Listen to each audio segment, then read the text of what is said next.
Hello students, class 10. Once again I am here. I was teaching you the nationalism in India. The video 9 of the chapter. तो इस तरीके से कैसे another important जो features था civil disobedience movements में, सविनय अवज्ञा आंदोलन में जो large scale participation of women, जो महिलाओं की भागीदारी थी इस आंदोलन में, तो रिच लोग, इंडस्ट्रीज लोगों ने कैसे पार्टिसिपेट किया, कैसे फाइनेंस किया, ये हमने पढ़ा था। तो इस आंदोलन में महिलाओं ने भी पार्टिसिपेट किया ड्यूरिंग गांधी जी शार्ट मार्च। गांधी जी ने जब नमक यात्रा शुरू की थी 12 मार्च 1930 से, तो उन दौरान थाउजेंड्स ऑफ वुमेन, जो कई सारी महिलाएं थी, came out of their home, अपने घरों से बाहर आ गई और गांधी जी को सुनती थी। द पार्टिसिपेट इन प्रोटेस्ट मार्च, तो इस तरीके से उन्होंने पार्टिसिपेट किया। कई सारे जो प्रोटेस्ट थे, विरोध किया, विरोध मार्च में मार्च और मैन्युफैक्चर्ड साल्ट और नमक का उत्पादन किया। एंड पिकेटिंग फॉरेन क्लोथ, और विदेशी जो कपड़े थे उनकी पिकेटिंग की, और शराब की दुकानों की, विदेशी कपड़े और शराब की दुकानों की पिकेटिंग की गई। महिलाओं के द्वारा नमक का उत्पादन किया गया और कई जगहों पर प्रोटेस्ट, विरोध किया गया, आंदोलन में हिस्सा लिया गया और कई सारी महिलाएं तो इसमें जेल भी चली गई। अर्बन एरियाज जो थे, शहर के इलाके, जो वुमेन थी वेयर फ्रॉम हायर कास्ट, उच्च वर्ग परिवार से ताल्लुक़ रखती थी, और ग्रामीण स्तर में जो महिलाएं थी, they come from rich peasants, वो धनिक किसानों की महिलाएं पत्नियां थी। Household moved by Gandhi ji called, जो गांधी जी के एक आह्वान पर बाहर निकल आई। They began to see service to nation, वो एक राष्ट्र की सेवा के रूप में ही देखती थी इसे, as a secret duty of women. Gandhi ji तो यहाँ तक कहते थे दे बिगेन टू सी, वो गांधी जी ने कैसे देखा महिलाओं को, महिलाओं के इस काम को एक राष्ट्र की सेवा के रूप में। वो कहते थे ये महिलाओं का क्या है, एक कर्तव्य है। ये this increase public role did not necessarily mean an radical changes in the way of position of women were वर्सलाइज। तो किसी तरीके से जो हमने देखा कि गांधी जी किस तरीके से महिलाओं को सोचते थे कि एक घरेलू देखभाल करे वो, और वो एक महिलाएं अच्छी माँ और एक अच्छी पत्नी साबित हो, इसीलिए लंबे समय तक कांग्रेस क्या थी, इच्छुक नहीं थी। तो लिमिट जो थी, सविनय जो अवज्ञा आंदोलन था उसकी कुछ सीमाएं भी थी। वो सीमाएं क्या थी? नॉट ऑल सोशल ग्रुप, जो सभी सामाजिक समूह थे, वो by abstract concept of swaraj, वो क्या थे, अवधारणा से प्रभावित नहीं थे। यानी सभी जो वर्ग थे वो स्वराज की विचारधारा से जो क्या थे, प्रभावित नहीं थे।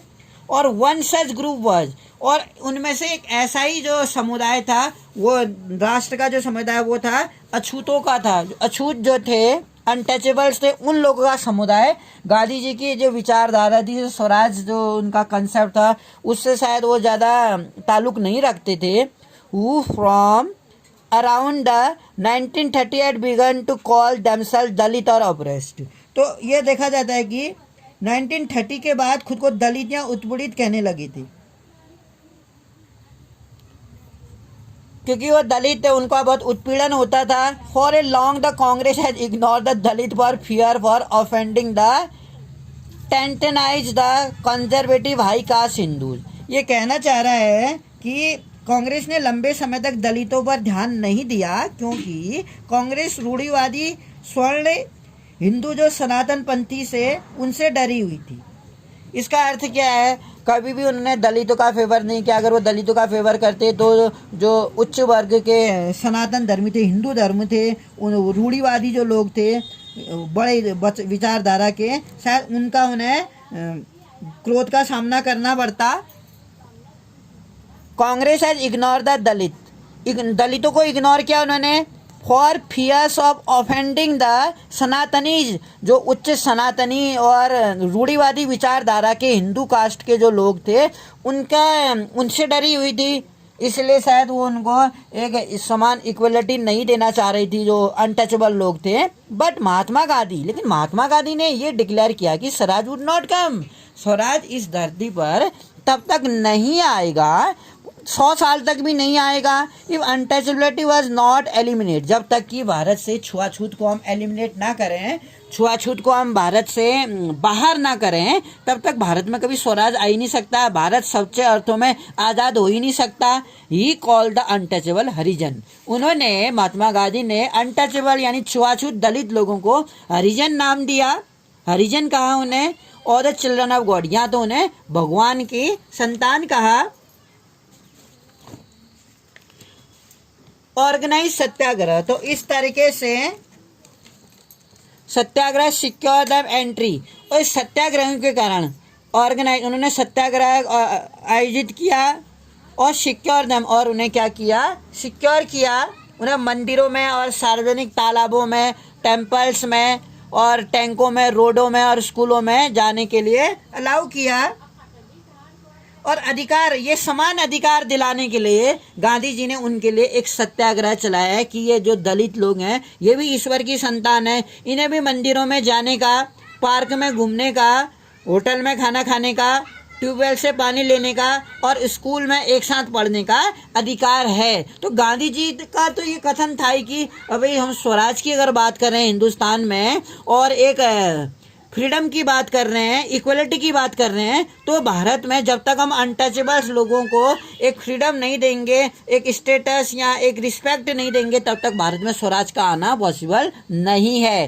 ही हिमसेल्फ, तो इसके लिए उन्होंने क्या किया, जहाँ वो सत्याग्रह का रास्ता अपना रहे थे कि उनको मंदिरों में आने दिया जाए, और जो पब्लिक वेल थे, कुओं थे, सड़कों पर घूमने से और कुओं पर पानी लेने से अधिकार दिलाने जैसे उनको अधिकार दिलाना उनका मेन एम था।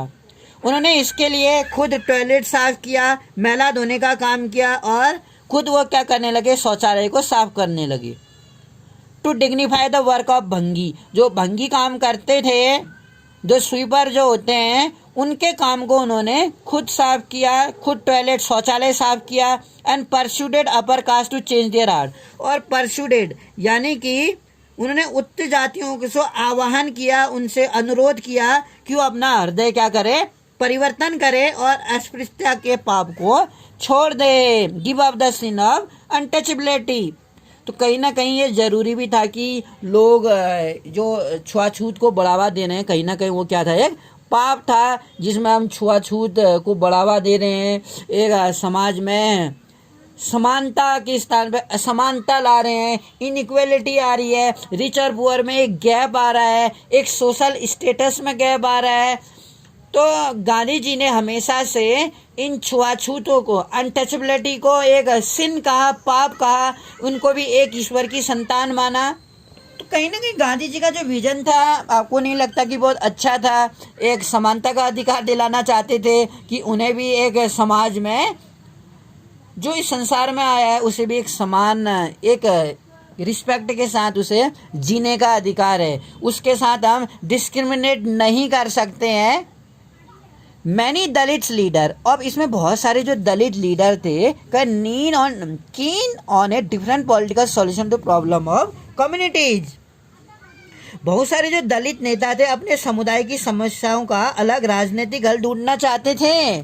बहुत सारे दलित लीडर कीन डिफरेंट पॉलिटिकल सॉल्यूशन, एक अलग ही तरीके से इस राजनीतिक समस्या का हल चाहते थे। अब ये जो समस्या थी, सभी एक दलित कम्युनिटी की एक सी समस्या थी, भाई उनको मंदिर में जाना तो अलाउड था नहीं, ना उन्हें ट्यूबवेल से पानी लेना अलाउड था, ना वो घोड़े पर चढ़ सकते थे। तो बहुत सारा डिस्क्रिमिनेशन जब वो देखते थे, वो कहीं ना कहीं किसका परमानेंट सॉल्यूशन चाहते थे। They began organising themselves demanding reserve seat in the educational institution. वो क्या चाहते थे, वो चाहते थे कि शिक्षा संस्थान जो थे वहाँ पर उन्हें आरक्षण मिले, खुद को एक संगठित भी करना चाहते थे, ऑर्गेनाइज होना चाहते थे, वो ऑर्गेनाइजिंग करना चाह रहे थे, और एजुकेशनल इंस्टीट्यूशन में एक सेपरेट अलग से आरक्षण चाहते थे जिसे कि दलित मेंबरों को, और इसके अलावा जो निर्वाचन क्षेत्र हैं वहाँ पर उन्हें आरक्षण चाहते थे कि उन्हें आरक्षण के बेसिस वहाँ चुन के भेजा जाए। पॉलिटिकल जो एम्पावरमेंट थी, उनका मानना था कि उनकी सामाजिक जो अपंगता है केवल राजनीतिक सशक्ति से दूर हो सकती है। जो पॉलिटिकल एम्पावरमेंट है, राजनीतिक शक्ति है, दे बिलीव्ड, वो रिजॉल्व कैसे हो सकती है, प्रॉब्लम सोशल डिसेबिलिटी, जो सामाजिक अपंगता है, जो समाज में अपंग सा जीवन व्यतीत कर रहे हैं, जो मानसिक अपंगता उनको झेलनी पड़ती है, मानसिक शोषण उसको होता है, सामाजिक शोषण जो उनका होता है वो दूर तब हो सकती है जब उनको राजनीतिक ऐसी कोई शक्ति प्राप्त हो और उन्हें शक्ति के तहत वो वहाँ पर जाएं। दलित पार्टिसिपेशन, और इसी तरह से हम कह सकते हैं सविनय अवज्ञा आंदोलन में दलितों की हिस्सेदारी काफ़ी सीमित थी, इसी कारण से लिमिटेड थी। पर्टिकुलरली हम देख सकते हैं महाराष्ट्र और नागपुर में, खासतौर पर वहाँ महाराष्ट्र और नागपुर, जहाँ हमें आज भी याद होगा ज्योतिराव फुले जो थे वो खुद फूल बेचते थे, दलित थे। डॉक्टर भीमराव अम्बेडकर को हम कैसे भूल सकते हैं, रामास्वामी नायकर थे। तो ये बहुत सारे जो लोग थे, इन लोगों ने फेवर किया था। महाराष्ट्र और नागपुर रीजन में वेदर ऑर्गेनाइजिंग, जहाँ पर ये ऑर्गेनाइजेशन थी बहुत ज़्यादा क्या था, अब जब जहाँ पर दलित कम्युनिटी ज़्यादा होगी, उनका जो समुदाय ज़्यादा था, वहाँ पर वो क्या थे, बहुत ज़्यादा शक्तिशाली थे। डॉक्टर बी आर अम्बेडकर, खुद जो डॉक्टर बी आर अम्बेडकर थे वो क्या थे, दलितों के 1930 में दलितों को दलित वर्ग एसोसिएशन में संगठित किया। उन्होंने क्या बनाया, एक दलितों का डिप्रेस्ड क्लास, यानी एक शोषित, हम जिसे कह सकते हैं दलित वर्ग एसोसिएशन बनाया, संगठित किया। और दलितों के लिए क्या किया ने, महात्मा गांधी से इस विचारों से वो क्लैश कर गई at the second round table conference में by demanding separate electorate for Dalit. अब हुआ क्या था, वहां पर दलितों के लिए अलग निर्वाचन क्षेत्र चाहते थे वो।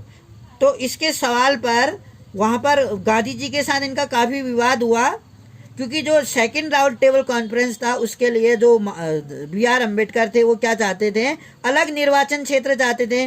जब ब्रिटिश सरकार ने अम्बेडकर की मांग मान ली तो गांधी जी ने आमरण अनशन पर बैठ गए थे, सेपरेट इलेक्टोरल फॉर दलित्स। तो ब्रिटिश गवर्नमेंट जो थी कंसीडर्ड हो गई अम्बेडकर की डिमांड मानने के लिए कि हाँ भाई दलितों के लिए एक अलग से निर्वाचन क्षेत्र होगा, यानी उस एरिया से केवल दलित ही लड़ेगा। When the British government considered Ambedkar demand, Gandhi ji क्या चले गए, भूख हड़ताल पर चले गए, फास्ट इनटू दैट, आमरण अनशन कर दिया उन्होंने।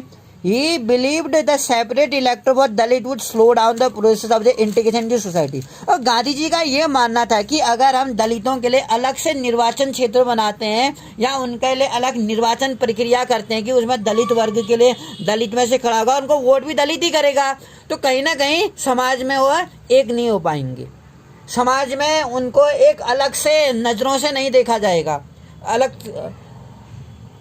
तो समाज में एकता लाने के लिए, एकीकरण करने के लिए गांधी जी चाहते थे कि उनको अलग से इलेक्टोरल सेपरेट ना हो दलित। उससे क्या होगा, जो इंटीग्रेशन है, एकीकरण की वो चाहते थे, समाज में एकीकरण की जो प्रक्रिया होगी, गांधी जी उनको समाज में, अपने समाज में मिलाना चाहते थे, समानता लाना चाहते थे। अगर उनके लिए अलग से निर्वाचन प्रक्रिया होगी तो समाज से वो अलग हो जाएंगे। तो गांधी जी इसके फेवर में नहीं थे। अंबेडकर अल्टीमेटली एक्सेप्टेड, तो अंबेडकर ने क्या किया, गांधी जी की जो राय थी वो मान ली। Ambedkar ultimately accepted Gandhi ji position and result was a Poona pact. और ये जो गांधी जी और महात्मा गांधी के बीच में समझौता हुआ, ये पूना पैक्ट के नाम से जाना जाता है, 1932 में हुआ। It gave the depressed classes, इसने क्या किया, इसने दलित वर्ग जो थे, प्रांतीय और केंद्रीय विधानीय परिषद आरक्षित सीटें मिल गई, क्योंकि उनके लिए मतदान सामान्य निर्वाचन क्षेत्र में ही होता था। तो जो शेड्यूल कास्ट थे, reserve seat in provincial central legislative council में, मूवमेंट में, they were way voted in the general electorate, मतलब सामान्य निर्वाचन, यानी सामान्य वर्ग भी उनको वोट करता। Dalit movement however continue to the apprehensive of Congress led national movement. तो इसी कारण से क्या हुआ, जैसे तैसे जो हिंदू धार्मिक राष्ट्रवादी संगठन के काफी करीब दिखाई देता था, लेकिन कहीं ना कहीं जो दलित आंदोलन था कांग्रेस के नेतृत्व में चल रहे थे, राष्ट्रीय आंदोलन को शंका की दृष्टि से हम देखते रहे कि एक नेशनल जो मूवमेंट चल रहा था, दलित मूवमेंट कंटिन्यू एप्रीहेंसिव जो था, तो इसमें जो मुस्लिम पॉलिटिकल ऑर्गेनाइजेशन थे भारत में, ऑल्सो लकवाम India response of civil disobedience movement कहते हैं।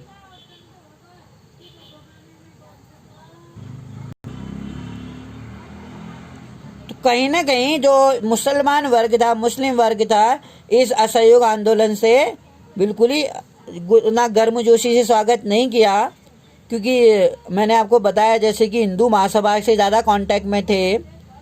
And processing with militant fervour provoking Hindu Muslim जो कम्युनल क्लैश थे, और हिंदू मुस्लिमों में इसी तरह से हम देखते हैं दोनों समुदाय थे, उग्र धार्मिक जुलूस निकालने लगे। वो हिंदू मुसलमान के बीच में हम कह सकते हैं जो संबंधित थे वर्सन each community organise religious procession. हर समुदाय ने क्या किया, एक धार्मिक पोसेशन जुलूस निकाल दिया, मिलिटेंट फर्वर, और उनके जो संबंधी थे वो कम्युनल क्लैशेस उत्पीड़न जैसा एक दंगे भड़क गए कई शहरों में। और every riot depend the distance, और हर जो ये दंगे थे, हर दंगे के साथ दोनों समुदाय के बीच में जितने जगहों पर दंगे भड़क रहे थे, दोनों समुदाय में क्या हुआ, डिफरेंसेस हो गए, डिफरेंस क्लैश करने लगे उनके विचार आपस में। I hope you understood. Thank you for listening.